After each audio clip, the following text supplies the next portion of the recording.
Salut à tous!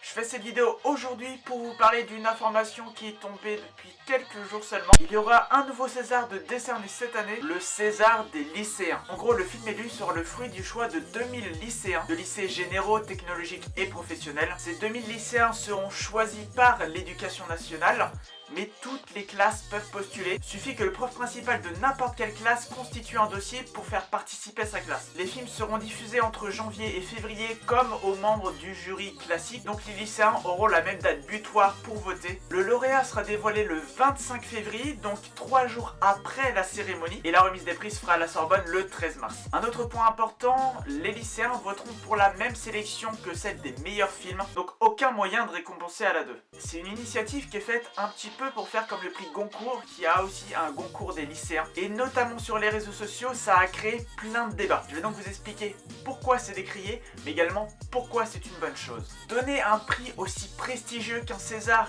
et le faire par le biais d'un vote de lycéens, c'est quelque chose qui fait énormément débat. Il y a des pour, il y a des contre. Les contre n'arrêtent pas de dire que les jeunes n'ont pas forcément un regard assez critique. Ce ne sont même pas des professionnels du milieu, donc ils n'ont pas assez de regard, assez d'analyse pour vraiment élire un film et lui offrir une distinction aussi prestigieuse. Et puis bon, il y a un cliché aussi assez répandu, c'est de se dire qu'en fait, les lycéens vont voter pour leur film préférés, donc des blockbusters, des comédies françaises nazes, et que vraiment ça fera tâche par rapport au palmarès qu'il y aura pour les autres catégories. Et quand je me renseigne sur les réseaux sociaux pour savoir ce qui se dit à propos de ce César des lycéens, je me rends compte que majoritairement, vous racontez de la merde. Je vois plein de messages passer comme quoi c'est sûr à la 2 sera élu, ou alors ça sera d'autres films de merde. Je vous le rappelle, la sélection de ce César des lycéens est la même que celle des meilleurs films. Donc si vraiment il y a des gens qui pensent qu'Ala 2 a une chance d'être nommé dans la catégorie meilleur film de l'année,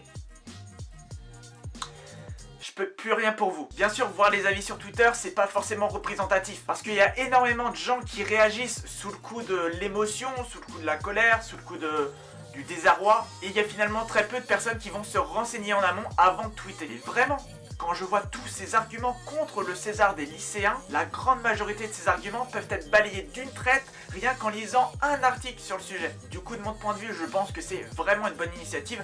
Et je vais vous dire pourquoi. Parce que ça permet de donner la parole à un autre public. Ça permet aux lycéens de montrer leur avis, de se faire entendre. Parce que mine de rien, c'est un public jeune qui est de plus en plus réfractaire aux films français. C'est bien pour ça qu'on a de plus en plus de films américains et que le cinéma français tourne un petit peu en rond. Et c'est une bonne initiative parce que ça permet également à certains lycéens qui n'auraient pas forcément eu l'idée, ou même eu la possibilité de découvrir certains genres de films. Ça amplifie l'accès à la culture et ça montre qu'elle touche tout le monde. Donc vraiment, je ne comprends pas du tout pourquoi des gens sont aussi réfractaires à ce César des lycéens. L'exemple du Goncourt des lycéens est un excellent exemple parce que ça montre qu'un concours avec le lauréat élu par des lycéens, ça peut mettre en lumière de très belles œuvres. Surtout que le lauréat ne sera pas annoncé pendant la cérémonie des Césars le 22 février, donc ça n'entache en rien la cérémonie. Et vraiment, à choisir entre le prix du public qui va élire le film avec le plus d'entrées dans l'année, ou alors ce César des lycéens qui va désigner un film parmi les meilleurs films de l'année, je sais pas qui est le plus illégitime.